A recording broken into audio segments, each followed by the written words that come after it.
جتنے بھی آئینے ہیں وہ ٹوٹ جائیں تو بے وقار ہو جاتے ہیں، ان کی توقیر نہیں ہوتی۔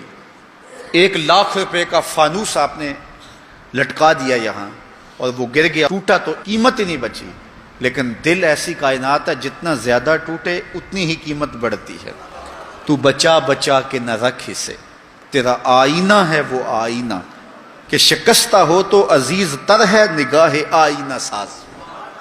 اچھا ایک اور بات ہے دل کی، گھر لٹ جائے تو لوگ روتے ہیں گھر لٹ گیا اور گھر برباد ہو گیا، لیکن دل لٹے تو آباد ہوتا ہے۔ اقبال نے کتنے خوبصورت پیرائے میں یہ بات کی کہ قید میں پہنچا تو حاصل مجھ کو آزادی ہوئی، قید میں پہنچا تو حاصل مجھ کو، قید میں پہنچ کے تو آزادی چھنتی ہے، لیکن یہ عجیب جہان ہے، قید میں پہنچا تو حاصل مجھ کو آزادی ہوئی، دل کے لٹ جانے سے اس گھر کی آبادی ہوئی۔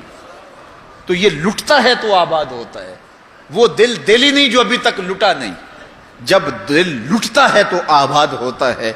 اور کتنے خوش نصیب وہ ہیں جو جن کے دل مدینے کی گلی میں لٹے ہیں۔ اللہ اکبر، تڑپ اس کے لیے سامان زندگی ہے۔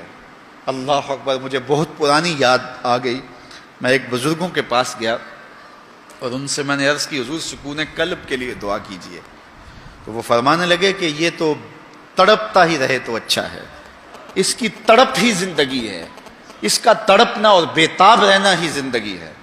آتش کا شعر ہے اور کتنا کمال اس نے لکھا، وہ مزہ دیا تڑپ نے میری آرزو ہے یا رب، وہ مزہ دیا تڑپ نے میری آرزو ہے یا رب، میرے دونوں پہلوؤں میں دل بے قرار ہوتا۔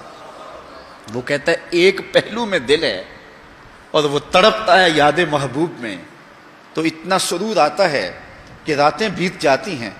وہ کہتا ہے جب میرے ایک پہلو میں دل ہے تو سرور زندگی نصیب ہو گیا ہے، اگر میرے دوسرے پہلو میں بھی دل ہوتا تو پھر کیا کیفیت ہوتی۔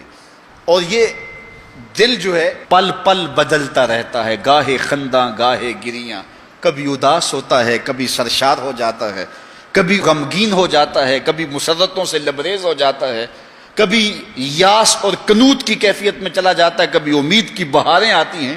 تو یہ عجیب اس کی کیفیت، یہ بدلتا رہتا ہے، تغیر پذیر ہوتا رہتا ہے۔ اور قلب بھی اس کو اس لیے کہتے ہیں کہ اس میں تقلیب ہوتی ہے، یہ بار بار بدلتا ہے، لمحہ لمحہ اس کی حالت تبدیل ہوتی ہے۔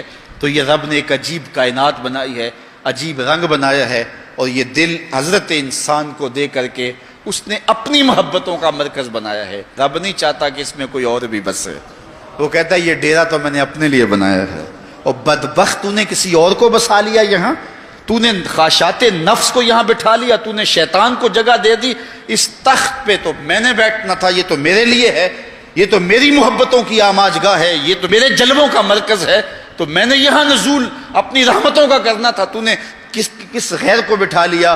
یار حجلہ عروسی کے اندر اگر کوئی غیر ہو تو پھر غیرت مند محبوب تو وہاں نہیں آتا، غیرت مند محبوب تو تب آئے گا کہ اسے نکالو میں پھر آؤں گا۔ کہا خواہشات کو نکالو، حرص و ہوا کو نکالو، آرزوؤں اور تمناؤں کو نکالو، دل کو پاکیزہ مصفہ ستھرا منور اور مطہر کر لو، اور پھر آواز دو میرے مالک ہر تمنا دل سے رخصت ہو گئی، اب تو آجا اب تو خلوت ہو گئی۔ پھر دیکھنا اس کے جلوے دل پہ کیسے برستے ہیں اور کیسے انوار اترتے ہیں۔ دل وہی دل ہے جس میں دل بر کے ڈیرے ہیں، اور جو دل بر کی یاد سے خالی ہے وہ دل نہیں ہے، وہ گوشت کا ایک لوتھڑا ہے۔ اور ایسا لوتھڑا تو جانور کے بدن میں بھی ہوتا ہے جو صرف خون سپلائی کرتا ہے۔ یہ دل صرف خون سپلائی کرنے والا نہ ہو بلکہ یہ دل نور سپلائی کرنے والا ہو، اور اس دل سے اجالے پھیلیں، اس دل سے روشنیاں پھیلیں۔ میرے امام ساری زندگی جھولی پھیلا کے اپنے دل کو حضور کی چوکھٹ پہ بچھا کے ہمیشہ یہی کہتے تھے، چمک تجھ سے پاتے ہیں سب پانے والے، میرا دل بھی چمکا دے چمکانے والے۔